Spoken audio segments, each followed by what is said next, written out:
Sir, రాష్ట్రంలోనే బలమైన party Congress. మీకు రాజశేఖర రెడ్డి గారి అండదండలు పుష్కలంగా ఉండే. అలాంటి నాయకుడిని వదిలిపెట్టి, అలాంటి పార్టీని వదిలిపెట్టి టీఆర్ఎస్లో ఎందుకు జాయిన్ అయ్యారు సార్? అప్పుడు ఏం జరిగిందంటే, ఎంతున్నా కొంచెం రక్తంలో మా ఫాదర్ నుంచి మా మదర్ నుంచి వచ్చినటువంటి ఇది ఉంటుంది, జీన్స్.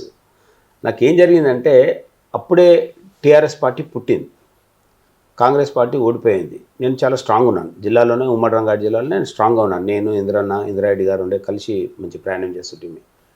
అయితే ఆ టైంలో ఏమైందంటే, టీఆర్ఎస్ పుట్టగానే నాకు ఉస్మానియా యూనివర్సిటీకి అని చాలామంది ప్రొఫెసర్స్ నా దగ్గరకు వచ్చారు. ఎందుకంటే అప్పుడు ఒక యూత్గా, ఒక యువకునిగా, ఒక బ్రాండ్గా నేను వెళ్ళిపోతా ఉన్నా.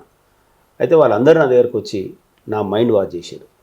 ఏమని, నువ్వు రాజకీయంగా అయితే ఒక ఎమ్మెల్యే అవుతావు, ఒక మంత్రి అవుతావు, ఇంకేమైనా అవుతావు, కానీ తెలంగాణ ఉద్యమం ఇప్పుడు మళ్ళీ దశ ఉద్యమం స్టార్ట్ అయింది.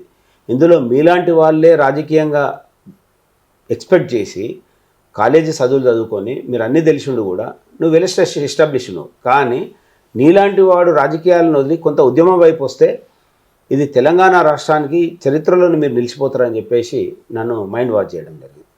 నిజంగా కూడా ఆ రోజు పెద్ద కేసీఆర్ గారికి ఎంత పెద్ద పేరేం లేకుండా వెళ్ళలేకుండే. నన్ను ఇమ్మీడియట్గా టైం ఇవ్వకుండా నన్ను తీసుకెళ్ళి కేసీఆర్ గారిని కలిపేయడం, కేసీఆర్ గారు మొత్తం నా మైండ్ వాష్ చేయడం, నన్ను ఇమ్మీడియట్గా ఉమ్మడి రంగారెడ్డి జిల్లాకి జిల్లా ప్రెసిడెంట్గా ప్రకటించడం జరిగింది.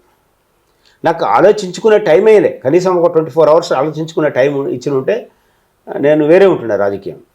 కానీ నాకు ఆలోచించుకునే సమయం ఇవ్వకుండా ఇమీడియట్గా తీసుకెళ్ళి చేయడం వల్ల నేను రాజకీయంగా నిజంగా కూడా ఆ రోజు నేను చేసినటువంటి మొట్టమొదటి రాజకీయంగా తెలంగాణ ఉద్యమంలో కీలక పాత్ర పోషించింది. ఇలా సంతోషం, ఎందుకంటే నేను వేసినటువంటి బీజాలు కానీ, తెలంగాణ ఉద్యమానికి నేను తిరిగినటువంటి తిరుగుడు కానీ, నేను ఖర్చు పెట్టినటువంటి ఇది కానీ, నేను చేసినటువంటి మీటింగులు కానీ, నేను చేసినటువంటి ఉద్యమాలు కానీ, రాత్రింబాలు కష్టపడే అన్నీ ఓ చరిత్ర. కానీ రాజకీయంగా నా పర్సనల్గా నాకు రాజకీయ జీవితంలో పర్సనల్గా డ్యామేజ్ జరిగింది అక్కడి నుంచి మొదలై. Please subscribe to the channel and download the Politicos app from the links in the description.